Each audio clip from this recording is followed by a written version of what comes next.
In terms of playing, you know, with one hand and doing things differently, I think that's something that I've come to have an appreciation for later in my life, almost really since I've stopped playing.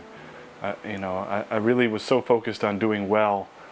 I always felt like that would be the best way that I could contribute to the game and to others, by being someone who was successful. It is a dream come true to be wearing this uniform, and I guess every day I look down there in practice and look on my chest and see University of Michigan. It's a shock all over again. It is a dream come true, and I'm just excited to be down here in Florida with the great... The idea of throwing a no-hitter was the absolute furthest thing from my mind, and it came so unexpectedly that it just added to the sweetness. It added to the moment, and you know, it is...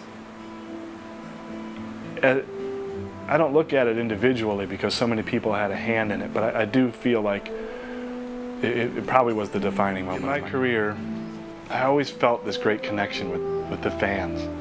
You know, wherever I went, you know, I always seemed to have, maybe it was a little bit of an underdog role, I don't know, but even when I was doing poorly in Anaheim, the fans seemed to be on my side, and they seemed to be rooting. And even from the media, I felt that a little bit. And there, you know, I certainly faced my share of criticism, but you know, I felt like I wanted to make so many people happy, and I just couldn't do it, and it led to a lot of disappointment. But in the end, it was a bittersweet year because I still cherished that closeness. In some ways, there was almost a little bit of destiny to it. You know, that I was somehow meant to go through these things, and I don't want to sound self-absorbed in those ways, but you learn by fire and you learn by joy, you know, and I felt like I got both from those, and I feel prepared to face life's challenges from here because of my experiences in baseball. And I love the game for that.